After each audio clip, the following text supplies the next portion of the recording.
Leadership is influence. John C. Maxwell. Hey, hustlers, Christian here, host of The Hustle Show, where we have real, no-filter conversation with successful entrepreneurs. I'm very pumped and excited for having you here, tuning in on episode 36. And I'm very excited and thrilled to have our guest today, Jeremy Slate, who has quite the fascinating story, one of those hustling stories that we love to share. And just to give you a little background on him, he has an ancient history master's degree. So it's not the typical guest that we have. And that's why I wanted to have him because, he went to college. He got his master's. He was actually shooting for a PhD. He wanted to teach college. But he actually says that he didn't try hard enough. So he continued getting, he became the manager at the gym where he worked 8 years. He also took a job painting houses, and he taught, high school. So he was all about trying to figure out what was his life about. And suddenly in late 2015, he started his own podcast called Create Your Own Life, which I totally recommend you go tune in. It's an amazing podcast, and he has great eye for the guests. And, all of a sudden from there, his life took off incredibly. And now, aside from his podcast, he's the founder of Get Featured Media and Slate Media Productions. And I know now, he's pretty well recognized as a media influencer out there. So I'm super thrilled to welcome you, Jeremy. Hey, Christian, I'm stoked to be here, man, and offer some value to your audience and get that hustle on, man. Yeah, let's do it, man. I mean, your story is fascinating. And those are the stories that I love. I come from corporate America too, and I hated it. And as soon as I got the opportunity to quit, I did. So, guide me through what was the story there? How you went from you wanted to be a PhD, a doctor, teacher, and now you're an influencer and have your own podcast. Like, that's crazy, man. What happened? It's like off the wall, man. Like seriously. I started out young, like always doing something. So at 11, I had a newspaper route where I was delivering 250 newspapers every day. So I was kind of weighed down on a bicycle, if you can only imagine. So I was always doing that, and I was doing very well and doing, making money, but I didn't really know what my own dream was. So my parents were both high school graduates, and that was it. I'm from a small town that's 3/8 of a mile. So nothing really happens here in North Jersey. I live about 45 minutes away from that now. But nothing really happens. Nobody really gets out. Nobody really does anything. So for me, it was a big deal to go to college. And my parents always wanted to be teachers. So I'm like, okay, I'll be a teacher. That sounds great. I didn't know my own dream. So I did my undergrad degree in world religions. I studied literature at Oxford. And then I got my master's in ancient history. Go figure. I'm obsessed with Alexander the Great to this day. That was literally one of my favorite historical things. And I didn't really get into the PhD program I wanted.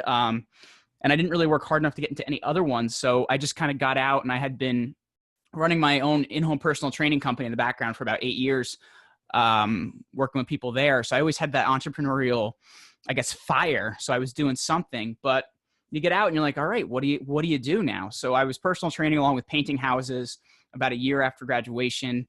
And I ended up running into a priest friend in my family, because in New Jersey, you need a teaching certificate if you want to teach in public school and, actually make some decent money. In New Jersey, for private school, you don't need a degree, and it's kind of like working at a Burger King drive-thru in terms of the money you make. So you work really long hours, you make pretty much nothing, and it's kind of like this. So you want to be a teacher. Okay, good. You ever written a lesson plan before? No. Okay, good. Write your first one. And here's your classroom. Good luck. See you later. So they walk into a room with like 40 kids, and you're just like, dear God, what do I do? You ever watch South Park growing up? Yeah. There's the episode where Cartman's the teacher, and he goes, help me to teach these kids. It was kind of like that. So I'm like, I didn't really know what to do, man. And I got burnt out very quickly. And I feel like, it makes me sound like the old guy in the room, that I'm like, it's so much different than when I went to school. I'm 30 years old now, and I was doing this at 25, but it is like, we didn't have social media in high school. Nobody had a cell phone until I graduated. So it was a very different situation of these kids are just trying to aggressively get you upset so that they can take a picture of you or take a video of you and put you on YouTube or Snapchat or something like that. So you're just like, you're always on edge. So I was just kind of miserable coming home every night. And my wife was approached about a network marketing opportunity, which small town, I didn't know what this was. I thought it was like a real job. And I see this presentation. I'm like, dude, I'm going to make like $1 million next month. This is awesome. How does nobody know about this? So needless to say, that didn't happen. I ran through a lot of friends, a lot of connections, and my circle actually started to get really small from being somebody in my local area that was really, really well known, because I was going after people with an opportunity that wasn't really for them, and I was kind of driving hard at this thing. So I made a decent amount of money, but I very quickly used up my network. I used up a lot of my connections, and I wasn't really having fun anymore. I really wasn't enjoying myself because I don't know if you've been in that space yourself or you've worked with anybody that is, but your social connections and the way you deal with people starts to get weird after a while.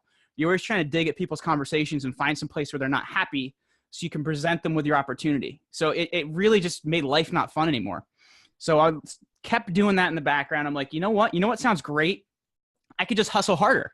So I'm going to sell life insurance at the same time. Bad idea. I'm also going to sell products on Amazon at the same time. Also a really bad idea. So now I'm doing 3 things, maxed out on time, making no money, absolutely miserable. And I just remember this one day sitting in the basement at my parents' house, because at that time my mom had a stroke when I was 24. So I was kind of helping take care of my mom. So I'm just kind of sitting there staring at the wall and I'm like, I got no money left, man. Like, what am I going to do? Like, I really didn't know what I was going to do. So I started taking away things that didn't really work for me. I got rid of the network marketing. I got rid of the Amazon stuff. I got rid of the insurance, and I looked at it and I said, well, what am I really good at? And I was good at website building and digital marketing. I had taught myself from years of working on YouTube and all these different things. So I started working for a friend's digital marketing firm, and it kind of gave me some income. And I had been a podcast listener since 2004. One of my college professors has got me into this podcast called the No Agenda Show that kind of like makes fun of the news and stuff like that. I'm like, I could do that podcast thing. So I tried it and it flopped. It was called Rock Your Life. It was horrible. You can't find it on Google anywhere, thank God. And then in November 2015, I started Create Your Own Life. And it was because I approached it as a professional and really made this list of the top 100 people I wanted to learn from, that it really changed the game, man. And from there, it just created a lot of amazing opportunities by being positioned with opinion leaders. That's amazing, man. And that's quite a fascinating story. And you know what, to be honest with you, like a lot of people already are familiar a little bit with my story, but it's very similar to you. The only difference is I'm still in the middle of it. I'm still in the hustle part, man. But I'll never stop hustling, man. So don't go there. Yeah, you never really stop, and it's something that it's in you. And I don't care what people say. If there's a push button system to make it easy, whatever, hustle is always there because it's your drive and it's your passion. So, you actually do it for fun. Like, I enjoy doing it. Yeah.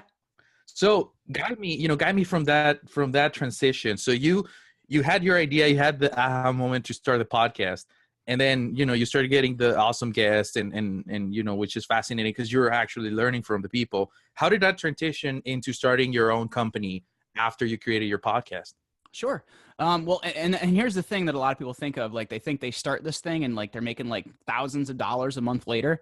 That's not really true. It's a lot of work and a lot of effort to get there. So in that first month, I did 10,000 downloads of a brand new show because I sent out 3,000 LinkedIn messages.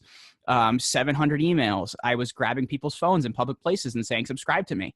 So it was a lot of work up front to get traffic. And that's what I think people don't understand. They just think they push submit and, whoever their hosting is, it's in iTunes and, all of a sudden you're John Lee Dumas. Like, it doesn't work like that. It's a lot of work to get there. So I really was grinding it out for quite a while. And I had a lot of guests I was chasing I chased Grant Cardone for almost 2 years before I got to interview him, which is year and a half or so, which was an awesome interview that I got. I got to interview Modest Yahoo, who's one of my favorite musicians. So the interesting thing is, the better content I created, the more I learned from a lot of these people, the more my own stature started to rise. And I'm 325 interviews in now at this point, but I didn't really feel like I was really good at it until about 250 interviews, which is the crazy part about it. You know what I mean? So it took a lot of work to start feeling like I was really any good at it and that I could really create something that was super valuable. So once I felt better at that is when I really started to see a difference with what I was doing. So, fast forward to November of last year, I went to a live event called Amplify Live. And I think sometimes as like somebody that we see ourselves as an artist, I kind of saw myself as an artist of creating this podcast and this thing. And I wanted to make money, but I couldn't make money off of it. And we kind of put this block there for ourselves of, we can't make money off of our art. I was kind of like, well, finally, how can I do something off this? So I started producing podcasts for other people because I was really good at it. And that's where Slate Media Production started. And one of the things we did before we put together their show was we put them on other shows, because it helps you to learn how to interview people yourself. It kind of like helps you learn that flow and feel better about it. So that was one of the things we were doing. And then in December, I was approached by one of my friends in Israel, Daniel Geffen, and he said, hey, let's put people on podcasts. And I was like, well, I'm already doing that. So it wouldn't hurt to have somebody, doing the sales end of things, since I'm really good at the delivery portion. And that's where Get Featured came from. And it blew up very quickly as we worked with a lot of people in our network. We knew a lot of podcast hosts. And really, that's kind of what brought me to where I am today. And a lot of what I've learned about getting press and all these different things, because my wife has a PR background. So she's taught me a lot of stuff over the years while building these different businesses as well. That's quite the fascinating connection there with, how it turned out, your friend, your wife, and I see that, I've been seeing her too on Facebook. She's all over the place doing a lot of cool stuff too, man. That's kudos to you. You chose a keeper. Well, it's funny because we didn't start in the same place. You know what I mean? Like we were Right. on totally opposite ends of the spectrum, and now we're somehow in the same place. I guess I came to her. Yeah, that's awesome, man. So when you decided to start your first one, you were gonna start producing podcasts and help people produce. Which, by the way, it's a lot of work. I mean, just getting the guests, recording, editing, publishing, and then promoting. It's a ton of work. So, What was the that moment that for the first 6 months? How did you feel about it? What was going on in your mind when you were starting that business? It's funny because I didn't really, in that first 6 months, I didn't really care about the money or anything like that, because I was producing a great product. You know what I mean? I was really doing a great job with getting the show out there. So for me, it was just continuing to get higher level and higher level and higher level influencers. So that's for me, always kind of maintained the main thing. So really I was just concerned about show integrity and what I was creating early on.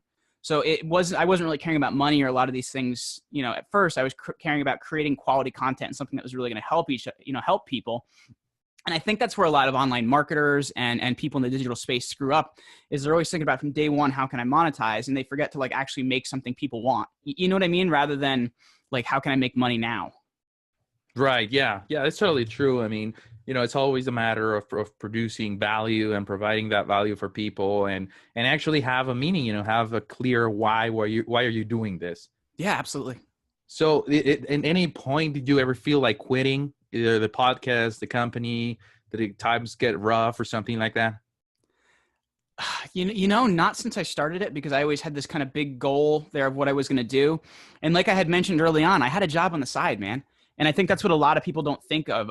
Cal Newport, who wrote a book called So Good They Can't Ignore You, talks about not really, following your passion, because it's a bad idea. I looked at something I was good at. I had money to support me, so I wasn't freaking out. And I built something alongside of it. And when there was enough there with all this other stuff, I quit the other stuff I was doing. So for me, there wasn't really ever a moment where I'm like, oh my God, this has to work or it's all over. It was more or less like I had something there. And as what I was doing kind of, passed it in the stream, I just switched over. That's awesome, man. What do you think would be one of those the hardest moment you went as an entrepreneur? Not necessarily money wise, but you just I don't know, you felt lost, you felt kind of close. I mean, kind of the doors closing on you or something like that. Did you ever have one of those moments? I don't know if it was as an entrepreneur, but more of in life. When I was 19, I was playing a pickup football game, and I stepped in a drain and tore all the major ligaments in my knee, and I had what was supposed to be like a simple surgery, which turned up they messed up the anesthesia, and they couldn't get me breathing again. And the priest actually came in and gave me last rites. And they, I had this whole out of body experience and everything else. And it's funny because I told you the story I went through, and you think like your life would change and the heavens would open up and all this stuff would happen, but nothing changed. And I kept living somebody else's dream. Until at 24, my mom had her stroke. And for me, that was a really, really, really emotional situation, because she was one of the strongest characters in my life. And she lost her ability to use the right side of her body. She lost her language skills. And I guess seeing somebody else's mortality finally made me see my own, like, hey, dude, you almost lost this thing yourself. Now you almost lost a parent. like, what are you going to do? Like, what are you going to do to create something for yourself rather than continually living somebody else's dreams? So I think for me, it was more of a wake up call rather than, something in my business journey, which is, kind of been that moment. It was more of a personal moment of really making me make a decision to do something for myself. How and it's quite a strong story. How were you able to not only think about, okay, you got to do something, but how did you change and shift your mindset? What were you doing back then to kind of turn your life around? It wasn't something that initially hit right away, because it was March of 2013 when she had her stroke, and it wasn't until towards the end of that year that I even did anything, because I was frozen by fear, Christian. Like I was like, kind of like, okay, I'm just going to sit here. And it was something that kind of marinated with me for a while before I finally, had, number one, had enough at my job. And number two, really had a full realization of what had happened to me. So like we mentioned my wife earlier, I've always been lucky to have her, because she's always seen something else in me that I didn't see myself. And she's always kind of pushed me towards that direction of having more control of my life. So for me, it was really having her in my life and kind of being in a place where I could now have it. Because it kind of took me a little bit more life to beat me up a little bit before I got there. Right. Yeah. And I mean, you really can't change overnight. There's a process. You need to go over, everything. And so anybody listening, I mean, it's important to always keep in mind, everything takes time. And I know us millennials, we don't have patience. Like I was listening to this on a conference the other day, is like, the reason why most millennials are not successful is because they don't have patience. And that's like, that's me. I was just at a podcast mastermind over the weekend, and we were talking about like monetization strategies. And Nathan Latko was one of the guys in the panel, and they're asking him like how he's monetizing, and he's going through all this stuff. And he goes, but I don't think it's really something anybody else could duplicate. And he goes, you know why? Because I'm a millennial and I'm not patient. And the whole room just kind of burst out laughing. So yeah, I totally get that. Yeah, that's so funny, man. So, it's like anything else. I mean, it takes time, and definitely if you want to change your mindset and you want to do things different, there's a process, like either reading, following other people, kind of getting involved on that atmosphere. So, I mean, looks like you've come a long way, and you've done a lot of great things, Jeremy. But what do you think it would be the number one secret to your success that keeping you going, that's keeping you hustling, and that got you to where you are right now? Well, it's funny because I talked about doing life insurance for a while, and then I didn't really like it all that much. Because I will say, first off, network marketing is like kind of a crash course in business. So you're going to learn how to do things a lot of the right ways and a lot of the wrong ways. So that kind of like got me started. But I learned a lot selling life insurance. And the biggest thing was that was when I picked up the 10X rule by Grant Cardone. I was making 10 phone calls a day, and I'm like, why aren't I selling anything? Why aren't I, making any money? And that was kind of when I realized, okay, make 100 to 150 a day, and then you're going to make some money. So it's really taken me to learn estimation of effort, right? The amount of work you have to do to actually get one of something was the biggest thing I learned during that point in time, because we think right away when we get our first sales job, if we don't close 80% of sales, something's wrong. And then we find out later on, well, if you're closing 20%, you're really good. It's like in baseball, if you hit 300, you're awesome, but you're striking out 70% of the time. So it's this whole thing of really realizing and kind of getting that reality on how much work I have to do to get anywhere I want to get. And I've taken that into every single thing I've done. Everybody that works with me or works for me knows how big I am on the amount of action you're taking. But if you take that action, I'm going to reward the hell out of you, and I'm going to validate the hell out of you. So I think that's really the biggest thing I picked up, is how much action you need to take to actually get something done. Right. That's very, very true. I mean,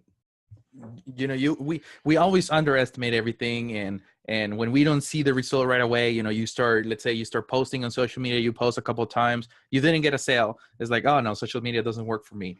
Right. And it's like that on everything. I mean, but it's all about, you got to keep going, and you got to keep pushing, and basically 10X whatever you're doing. So if you're making 10 calls, make 100 now. If you're sending 10 call emails, now send 100. Well, and here's the point to that too. When I started my podcast, one of the things I also took from that same thing is I made a list of the 100 people I most admired, and I spent 8 hours individually emailing every single one of them. And I had a really great response rate from that. But here's the thing, I emailed 100 people. Like that's really, really, really important. And then you are going to get to talk to some of those influencers you really admire. Right. Yeah. And I got to start doing that too. Got to make my list, because I'm running kind of I'm running. You know how when you think about it, it's like it's an unlimited stream. There's a lot of people, Mhm. but then when I start seeing like I should have a list of like the top people that I want, so I can go after them. Like I'm stuck there, so I'm gonna have to start my own list now. Well, I'll tell you what, man. Like almost 2 years later, I still run off that same list. Like the other day, after almost 2 years of following up, I just interviewed Robin Sharma, who was on that original list, and he's like, so you know why I'm doing this interview? I'm like, why is that? He's like, because you've been sending me an email every month for the last 2 years. He's like, way to persist, man. Let's do it. That's awesome, man. That's a great story. So, I want to change gears a little bit from your story because it's an amazing hustling story and it thinks it's very motivating. But I want to take a chance to play the hustle round with you, where it's basically where we play this word game. I throw a word at you, and the very first word that comes to mind, it's the one you say out loud. And there's no limit, so whatever comes to mind, go for it. You sure you want to do this, man? I don't know what may come out of my mouth here. It's all good, man. Part of the hustle. All right, let's do it. Hustle. Gary Vaynerchuk. Work. Cardone. Employee. Lack of freedom. Boss. This is going to be weird. I had a teacher in high school that used to say pretty boss all the time. It's all good. Rules. Made to be broken. I don't like them. College. I went for too long and I owe too much money. Fear. It's the enemy of progression. Weakness. Fear is weakness leaving the body. Strengths. Muscles. Motivation. It's pointless. And last but not least, books. 3 shelves of them right here and then the one behind me. Nice. Love it, man. Awesome. So can you tell us, everybody that is listening, all the hustlers that are inspired, including me, we're inspired by your story and all the stuff that you've overcome with time and how you have been basically redone yourself a couple of times. You changed industries and you changed what you were doing. And now you're doing something completely different that was not in the plan. Yeah. What what would you say to the hustlers that are listening to us right now?